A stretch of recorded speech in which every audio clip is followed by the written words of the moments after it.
Huh. Junpei snored with grim humor for the second time since he'd come into the room. The four screens at the bottom had a single letter each spelling out. Zero, huh? It's like he's making fun of us. What do you think? He turned to Clover, who was standing next to him. Clover nodded. Nothing. Seeing that she cared about little. Of course, Junpei could hardly blame her. Given the strain that she was surely under, Junpei was somewhat surprised she had responded at all. Still, he had to ask. He gestured toward the corpse. What about him? Do you think that's really Zero? Obviously not. Clover shook her head weakly. There's no way that's him. Didn't I tell you already? Zero is one of us. Yeah, right. I still doubted Zero. Well, even if he wasn't one of us, there's no way that man could be Zero. Huh? Don't you get it? The letters that spell Zero on the TV screen, the captain's clothes he's got on, Yeah, it's too much to sell it. and of course, the bracelet with a zero on it. It's too obvious. Look, this is Zero right here. This dead body is Zero. Yeah, Isn't that kind of fishy? exactly. You're right. Only an idiot wouldn't see through something like that. Exactly. That's immediately what I said. It's like just so overwhelming. It's like, God, unless a fucking child wrote this. No, that's not the point. So I'm not trying to make fun of them for thinking a trick like this would work. I'm sure they didn't think it would work. Which makes me wonder. I think this is a challenge. A challenge from the person who's really behind all of this. He's making fun of us. Don't you get it? If whoever killed this guy really wanted us to think this corpse was Zero, they'd never have put a bracelet on him. They wouldn't have had him in captain's clothes. They wouldn't have had the Zero there. Walking around with a Zero bracelet would be like hanging a sign around your neck that said, "I did it!" Anyone with a brain would be able to see that this guy is supposed to look like everything Zero is supposed to be. Just like we did. The killer must have known we wouldn't think he was Zero and put the bracelet on him anyway. Why? Do you know why? No. Why? Like I said, he's mocking us. Too bad, suckers, this isn't Zero. Where's the real me then? See if you can catch me. Jesus, stop that. It's the same bad joke a lot of criminals like to play. They'll just sit back and watch people run in circles. That's really twisted. But it almost seems kind of childish. It does. Yeah, you're right. It's really childish. It's like it's just a game to whoever this person is. That's what seems funny to me. Junpei bit down next to the corpse. Alright, let's get back to the point. Who killed this man? I don't know. And what's this guy's deal? Who is he? I don't How know. would I know that? If I knew anything, I would have told you. True. You have no idea who he is. Why would I? Junpei sat back on his haunches and thought. We should check and see if he's got anything on him that might tell us who he is. You won't find anything. Give me a hand here, Clover. Huh? We gotta flip him over. How else are we gonna search his pockets? See, that's what I wanted to do in the first place. I mean, he's not gonna have anything, but I still would have looked him over. Okay, Cliff fine. didn't move. Guess I'll do it. Junpei had no choice but to move the body on his own. Here we go. He grabbed hold of the area not completely covered in blood and shoved. It took a moment, but eventually Junpei felt the man's bulk begin to shift. But just as it did, Huh? something fell from the man's left wrist. Hey, it's the... The bracelet with Zero in the face. Lastly, let us discuss how to remove the bracelets. There are only two ways to do so. One, you escape from this ship. Two, more hotly, we can Wages sue Zero. you. In other words, once the bracelet is taken outside the confines of the ship, or the backside of the mirror's heartbeat has fallen to zero, it will shut down automatically. Oh god. Junpei stared at the bracelet. This man... He's dead, isn't he? What? No fucking shit! Huh? No, it's just... I guess I didn't really think about it until right now. If his bracelet's off, that means he's dead. Duh. Well, it's pretty obvious that he's dead. You don't really need to look at his bracelet to figure out that he's dead. No shit. Yeah. I guess you're right. It is pretty obvious. Well, He looks a lot better than the other bodies we've seen, though. You know? Mate, you did not just fucking say that to a girl that just lost her brother. I mean, if there wasn't all this blood, he'd almost look like he was still alive.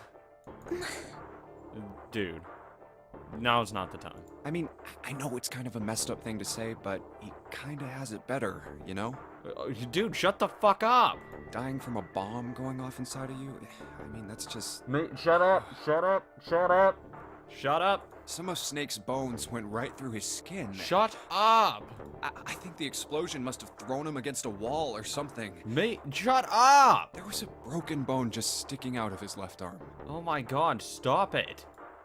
And, This isn't a good time to talk about how her brother died. Suddenly, Junpei realized what he was saying. Yeah, no shit. Stop it. How could he have been so cruel? He clapped his hands over his mouth. Oh my god. Just fucking kill yourself. Just jump off the fucking staircase. Land head first. You're such a dick. But it was already too late. He turned to look at Clover. She was glaring at him furiously. What did you just say? Sorry? Please don't kill me. Please don't use that axe on me. Her words sounded cold. He knew an apology could hardly atone for what he'd done, but he tried anyway. oh man, I am so sorry. I shouldn't have said that. I really don't know what I was thinking. I mean... Dude, you're a dick. No, that's not what I'm talking about. What did you say about his arm? Arm? His arm was shattered in a really gross, fucked up way. Yes, his left arm. You said it, didn't you? Well, yeah, I did, but... I mean, didn't you see it too? Yeah. Of course not. I could barely look at him. Oh. There's no way I was gonna see the details. Well, that's fair. Clover took a quick deep breath. Are you sure it was his left arm? I mean, I think I know my difference between left and right. Junpei thought back. Yeah, it looked Yeah, like it. I'm pretty sure it was. And he had a broken bone, right? Yeah. What the hell are you getting at here? Just shut up and answer me! Yes. No, I'm sorry. Yes. She shoved her face closer to his. He could see the fire in her eyes. Junpei winced and swallowed. Yeah, he did. It was pretty bad too. The bone was sticking out of the arm. Blah. Gross. No sooner were the words out of his mouth than Clover's expression changed. Clover? What's wrong? You dick. Look, I'm sorry if I said anything. Yeah, you're a dick. Suddenly she was crying. Junpei wasn't sure what to do. I'm sorry. Pat her on the back. There. Thank you. You're really fucking masochistic, I guess. It was close to the last thing he had expected to hear. Huh? What are you... Junpei had no idea what had just happened. He didn't think he'd done anything worth of thanks, and he couldn't understand why she would have chosen that moment to begin crying. So he simply stood there confused. Thank you so much, Junpei. Okay. You're welcome. I will take it. She thanked him again, and then something even stranger happened. You're welcome? Clover threw herself into Junpei's surprised arms. Hey, what's going on with you? I'm sorry, it's just... I'm so happy! That's... what? Why? The body in the shower room, it isn't his! It isn't my brother! Then who is it? Honey? Girl? Dear? Little girl? Huh? Who? What do you want? Let me go! It's not Snake! You're going crazy. Why on earth would you think that? Because his left arm is... She stopped herself. I'm sorry. I really shouldn't be talking about this. Your brother's dead, so... Junpei decided it would be prudent not to press her for any more information. If she did not wish to tell him, she certainly had a reason for doing so. Perhaps more importantly, however, it was if Clover was so certain that she was then she was likely right. That meant that the body in the shower room wasn't Snake. Then who was it? It wasn't much, but that knowledge lifted some of the weight from Junpei's heart. But he's still alive. I'm so happy. Tears shone in her eyes. Those tears melted Junpei's heart. And she cried. She had pushed herself up against his chest like a child. I mean, she kind of looks like a child, but okay. Junpei put his arms around her and held her tight. I'm so glad! Huh? Uh-huh. You're welcome. Junpei, you were right! I am always right. Huh? No matter what happens, you can never lose hope. Oh, hey, look, that came up. You have to remember what's most important, and that's to have faith and to have love. If you can remember all of those, that'll bring you good luck. I hope I get good luck. Clover reached into her pocket and pulled something out. That's... It was a laminated bookmark with a 4-leaf clover. I only made it here because you gave me this. I don't think that's true, but okay. I was suspicious of everybody. I was angry and miserable. But because I had this 4-leaf clover, because of what you said to me, Now, only to think, if I had gone there first, this all would have been easier, and I wouldn't have had my hand cut off. Yeah. Junpei hadn't thought his words would have had such an effect on her. Her words were making him feel a little awkward. thank you so much, Junpei. You're very welcome. She looked up at him. He scratched his nose and pretended not to notice something interesting instead, somewhere else in the room. Oh, if you really want to thank somebody, you should be thanking Santa. Santa? Why? Well, he was the one who gave me that thing. And the words for each leaf, I got that from him too. I completely ripped off everything I was telling you. Oh. Yeah, there's a little... I wouldn't have said that personally. I'd be like, you're welcome. Take all the credit. Then suddenly... Clover broke away from Junpei. Huh? He looked confused. He hadn't thought she'd reacted that poorly. See, that's why you take all the credit, buddy. Clover began to pace across the room.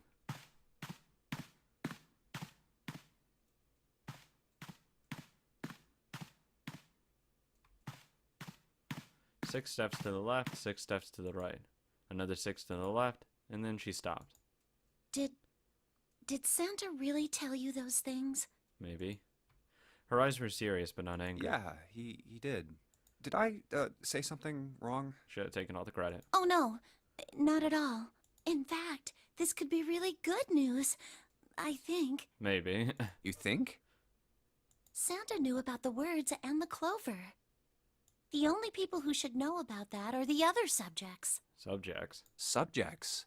The other people who were in the experiment 9 years ago, with my brother and me. How many people were in this experiment 9 years ago? Good God! So does everyone have ties to the experiment 9 years ago?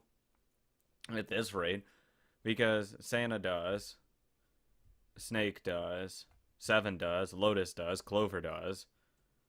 So it's like already a majority of the people have a connection to it. It's like, ugh. And I've probably forgotten someone.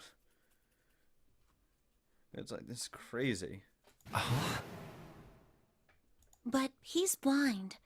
And I was part of the Nevada test group. He's blind. The Nevada test group. So neither of us would be able to recognize the faces of the people who were on this boat. Whoa. Okay, time out. Time out. 1, but he's blind, so that's why he doesn't recognize anyone, obviously. 2, what the fuck is in the Nevada test group? Junpei held up his hand. He took a deep breath and let it out. Let's just calm down for a second, okay? Start from the top. Don't start with the end and then jump to the middle. Yeah. You gotta start with 1 and then move to 2 and 3 and 4 and so on. Describing how a story is supposed to progress. If you don't tell me stuff in the right order, I'm never gonna be able to figure it out. Yeah. Okay. From the top. Clover nodded. All right, let's start with this experiment. What happened on this boat 9 years ago? Do you know about morphogenetic fields? Yeah, I may or may not have heard a thing about that. Morphogenetic fields. He did, and in the realization sent chills down Junpei's spine. All right, how about this? Theory of the telepathic mechanism. I think Lotus mentioned something like that. Junpei recounted what Lotus had told him earlier. Clover nodded. Telepathy, huh? Yeah. Well, that's not really it, but I suppose it's similar. So Quite they were complaining. testing telepathy on this ship? Yeah, I guess so. So, what exactly did they have you guys do? try to like communicate with each other, I guess. The same thing that we're doing now.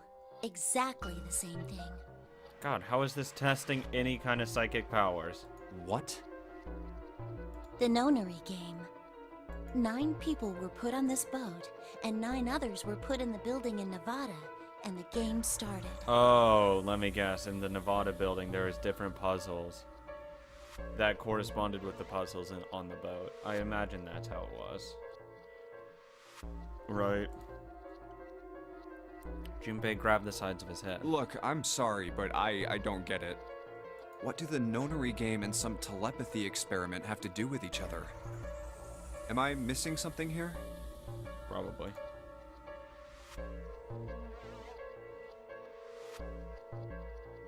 Clover bit her lip. She blinked back sudden tears. What had happened to her in Nevada? The ability to access a morphogenetic field is affected by a couple of things. The first is epiphany, and the other is danger. Oh, so this is supposed... Oh. That's the point of the puzzles. And also the apparent danger of in 9 hours the ship sinks. So that's why. You know how sometimes when you're up against a really tough problem, and then the answer just kind of pops in your head? Yeah. That's an epiphany. I knew that. And what you learn from the epiphany can be transmitted with telepathy. I don't know about that, but okay. When you add danger to that equation, then it gets easier to transmit that information over telepathy. So that's how they give you 9 hours to get out of this area. Otherwise you all die, so that's the danger element to it. And since your back's on the wall because you only have 9 hours to get out of here, it creates an epiphany moment. And that's probably transmitted to the people in Nevada.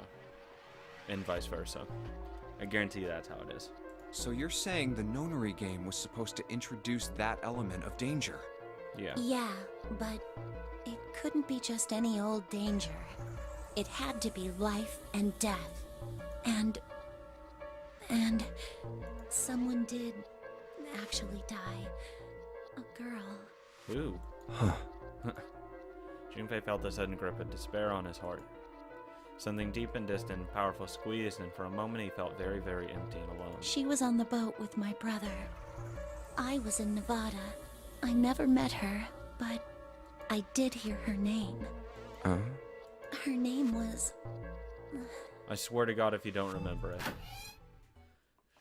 God damn it, Ace! Fuck off! Let us have a moment. Good God. The sound of the door opening was like a gunshot. Junpei spun around. Oh, my apologies. I seem to have disturbed you. Ace, every fucking time. Get a room. Leave. Go. You got a moment alone with Lotus. Can I not get one with Clover? Fuck off. Go away. Go away. Ace! Fuck off. You two must have strong stomachs. Oh, yeah. Fuck off. I can't imagine how you could stay in this room for so long. Shut up. Ace glanced down at the floor. At the corpse covered in blood. At any rate, Junpei, would you be so kind as to come and help me with something? Oh my God, Ace. Now is not the time. I'm having a little trouble, and I could really use your assistance. Dude. Fuck off. Come on. It'll only take a moment. Oh my God. And this will only take a moment. I'll be there in a minute. With that, he turned and walked back toward the communications office. Clover waited until he was out of sight, then spoke in a small, quiet voice. I don't want Ace to hear us. We can talk about this later. Just tell me the fucking name! It won't take 10 seconds. Huh? Hey, wait! Just the name. Clover ignored him. From outside, Junpei could hear Ace calling. Junpei? What are you doing in there? Hurry up! Oh my God, Ace. I swear to God, if it's not a fire, I don't care. Or if the room's flooding. Grumbling to himself, Junpei stumbled off toward the communications office. I swear to God, this better be so fucking earth-shattering important. Oh, well, I don't get to know what it is. Hey, this unlocked. God, I would have kicked Ace's ass. They stepped out of the captain's quarters and into another hallway. The hallway stretched down in front of Junpei for a bit before turning left like a giant backward All right, L. let's go. Junpei rounded the corner and took off down the straightaway. He ran and ran and ran. The end of the hallway was a door. That's the next door. He made straight for it. Wait, a piece of paper. He was nearly halfway when he noticed a piece of paper in the middle of the floor. Junpei skidded to a This halt. is... Dropped down to his hands and knees and quickly tore the paper off the ground. Yeah, A-Dag. And then Ace caught up. I see. With that, he began running past Junpei. Well, that was anticlimactic. I should keep this, though. Junpei shoved the map into his car, and then Hey, something stopped him. where's Clover? He turned around. Clover was nowhere to Damn be it, seen. what the hell is she up to? Please don't kill me. Junpei muttered angrily under his breath and took off back to the way he came. As he stomped around the corner, he saw her. She was standing in front of the door to the cabin's quarters, her hand on the doorknob. Clover! Huh? As Junpei watched, she closed it gently and quietly. What the hell are you doing? Nothing. Nothing. What do you mean, nothing? Clover had unconsciously put her hands over the pockets of her jacket as she was trying to hide something. What the hell is that? What? You've got something in your pocket. Oh, this? Ah, nothing important. This is Just lifting something. a note. A note? A note. Yeah, I found it in the pocket of the guy with the captain's clothes. What does the note say? It said something about the darkness of the sinister hand or something. Can I see the note? No. What the hell? Let me see it. No, not right. But Junpei wasn't going to get to see it. From the end of the hallway, he heard Ace's voice. Hey, Junpei, Clover! What are you two doing? Hurry up! Fuck off, He's Ace. getting mad. Fuck off, Ace. Not important. Clover shrugged. I'll show it to you later, all right? Oh my god. Every fucking time, Ace. Can I not just talk to her? Come on, we gotta hurry. Good god. Before Junpei could protest, she was gone. Around the corner and off down the long center of the L. A note. A note. Junpei was curious. But there was something else that bothered him. From the look of that pocket, it doesn't particularly look like just a note. Well, no, because she also took the watch. Or the Jeez, bracelet. what are you thinking? For crying out loud. Junpei did his best to convince himself that it would make sense later and ran off after Clover.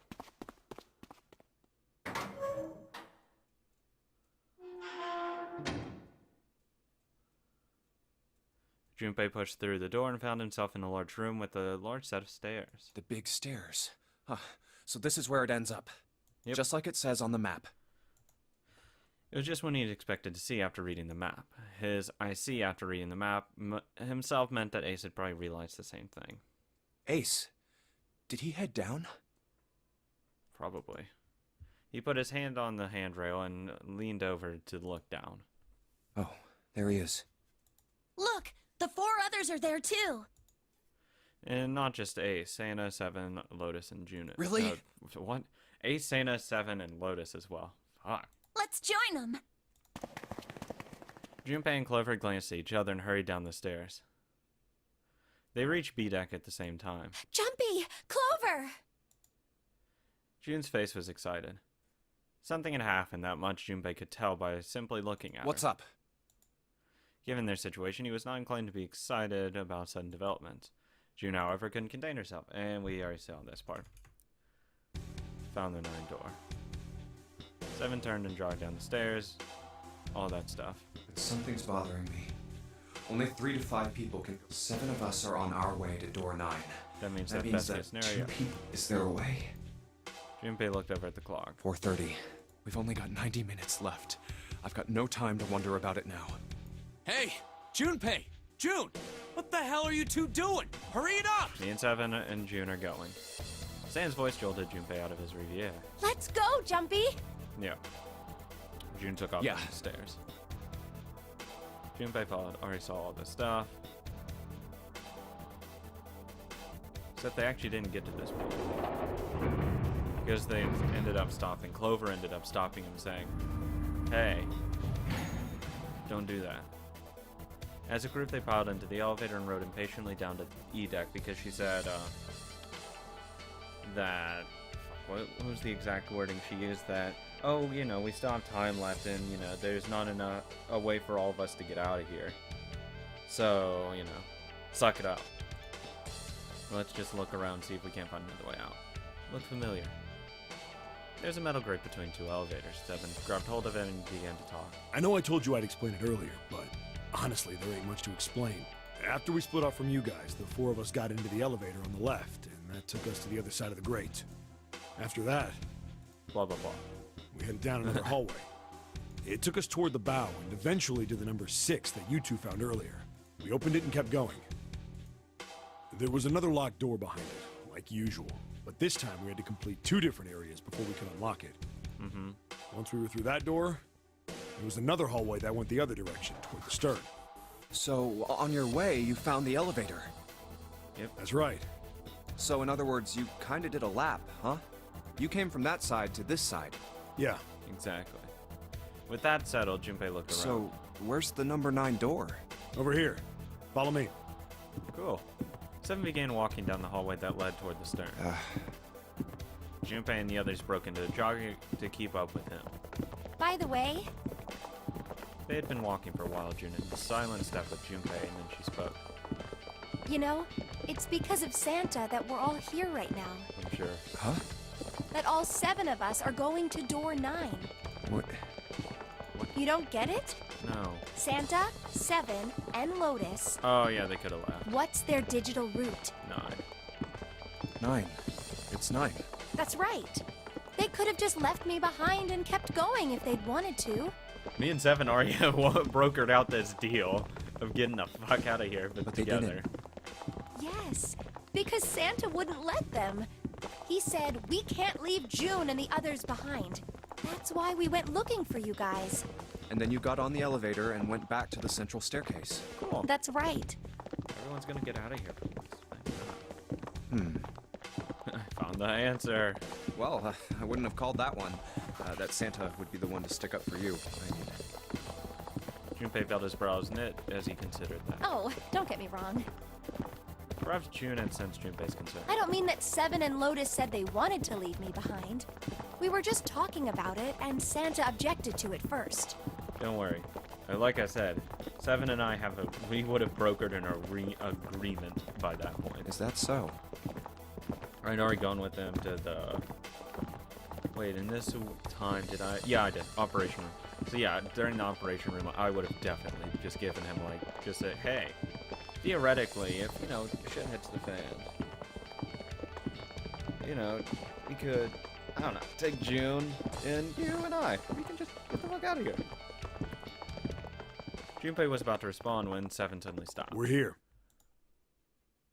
In front of them stood a So, door. is this... Yeah.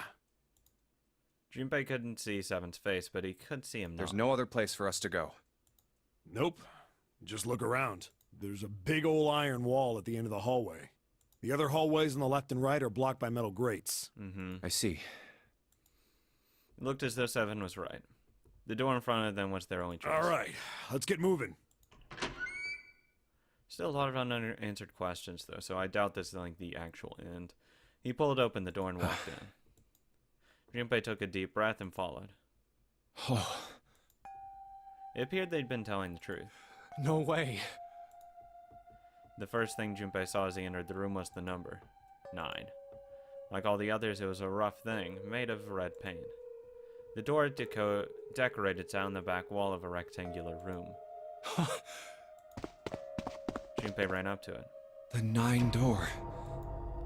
It was a large double door with a powerful styling. Something about it was almost majestic, and it made the red paint look especially garish. We're finally here. Junpei grabbed the handle and shook, obviously locked.